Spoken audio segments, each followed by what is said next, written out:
Here we are in my dad's garage. This engine might look familiar to some of my loyal viewers. This is the 1934 International, and that was featured in my very first YouTube video in 2007. And boy, do I have a story for you guys. All right, how to start a 1934 International Harvester LA engine, 3.5 horsepower model. First, oil the valves.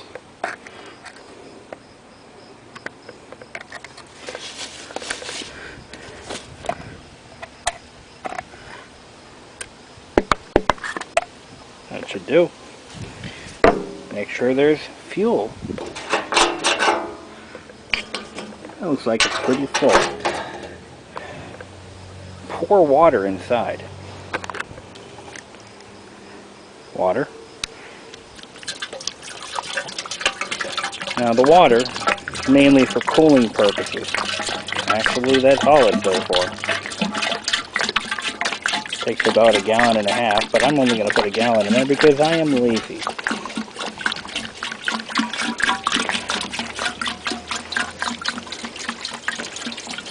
Similar to the radiator of a car.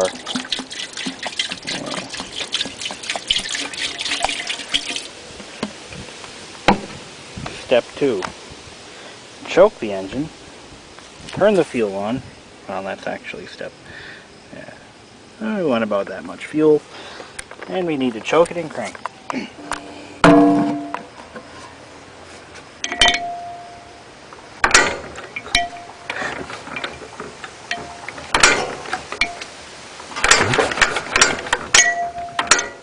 Okay. Try again.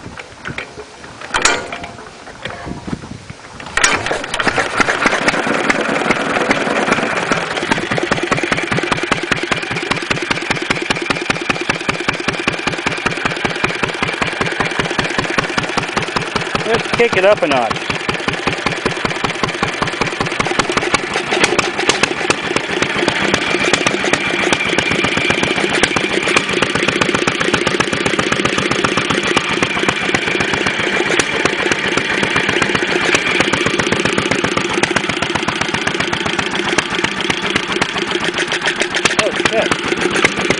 Too much.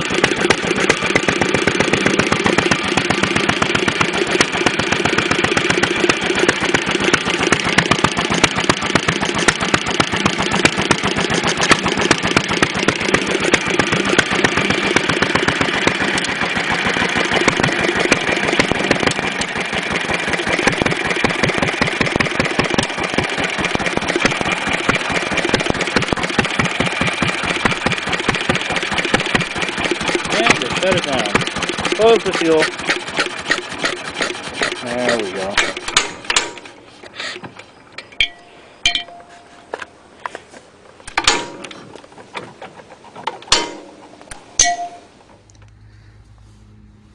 This engine has seen some shit. It was after I had bought the condo. This engine kind of sat on a trailer in my parents' yard, and when my grandfather left this to me, the deal was I was never allowed to sell it, and he wanted it to stay in the family. So my dad and I agreed, because I wasn't doing anything with it, and I was in a condo where there's no way I could have done anything with this engine. We agreed that it should go to my cousin. So my cousin had expressed interest in this engine. So we gave it to him. And his situation wasn't much better than mine. So it got kind of moved. Every time he moved, it would end up going with him. So he kept it, thank God. But at some point, he was transporting it in his truck. And it took a few tumbles. I don't think it fell out of the truck. but it definitely bounced around in the truck, bending the rails in the process. Now, whether these can be straightened or not, we'll determine that later. But the fuel tank has been lost. The cover, the hopper cover, has been lost, and so has the valve cover. But surprisingly, no, it's not frozen. We had it rotating a little bit ago. Oh, it's sitting on this. But the engine does rotate freely. The valves are stuck. But there doesn't appear to be any cracks in the castings. The flywheel, we should probably take this off and have it magnafluxed, because these can become deadly if they have even the smallest of micro cracks. So I will probably have this magnafluxed. The igniter actually still works. It produces a spark. But for the most part, this is as it left, or as it was when it left my possession. Surprisingly, the choke spring isn't rusted through. So stay tuned. This is going to be a project that I tackle. My dad's got it here because he wants to build a cart for it out of some of that salvaged wood over there. But this thing is going to live again. The nice thing about this engine is all the parts are available. Every part is available for this thing. So there's still a healthy supply of aftermarket replacement, recreated parts. There's a guy who's recasting these hopper covers, and they're not that expensive. An original one's a lot of money, but the reproduction ones aren't that hard to come by, and they're very cheap. This is a throttle that I replaced, and it's thankfully not broken. I put this throttle on here probably back in 08, maybe 07. But this is the object of my first ever YouTube video. This is what launched my channel. So, she'll live again. We believe it's a 34.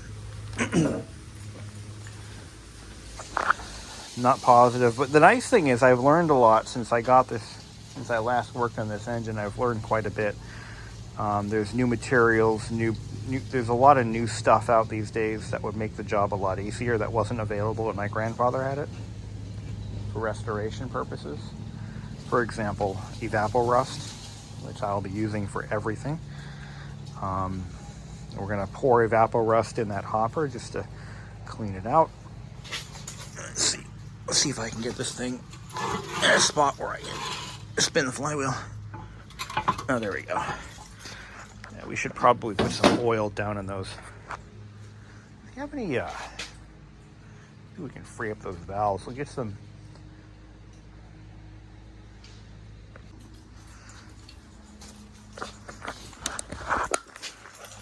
See what this does. How do you use this? There we go. Throw some of that in there. Some blaster.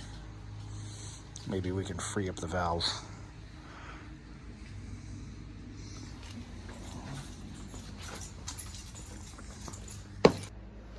Let's spray some sea foam in there.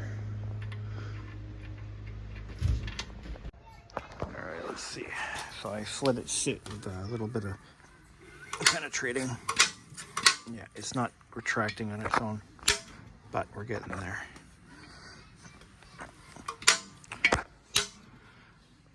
It's getting there.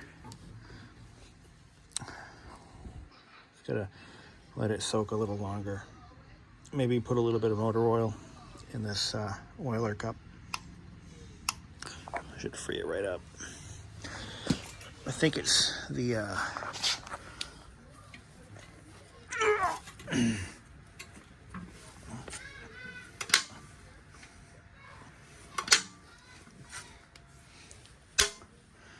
spray the valve stem.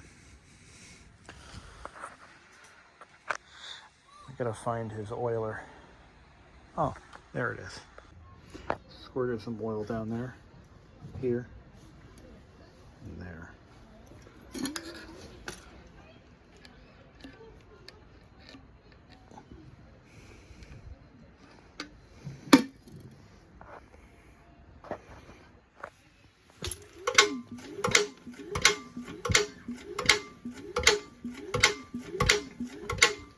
Well, I think that's all we can do at this point without tearing into it, but this is neither the time nor the place.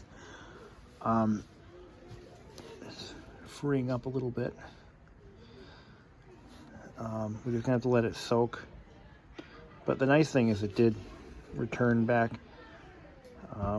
We will get this thing running. I might have to replace these rails. They're pretty badly bent. But we'll get there when we get there. So stay tuned. This is coming at some point in the future. We'll get her restored completely torn down, and we'll make this a runner again. So we got the valve freed up and kind of flushed out the cylinder, which was full of sludge. And now I'm thinking the spark is a bit weak, and yeah, I'm gonna clean these points.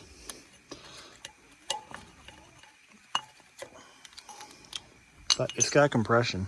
I mean, it never had a whole lot. That's not what these engines were all about. But yeah, we're gonna clean those points. I'll try to find some memory cloth or something. Music out there, and they say, Brandon, really? All right, I'll spray, you pull. Keep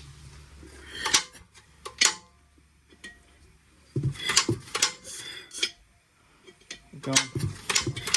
There it goes.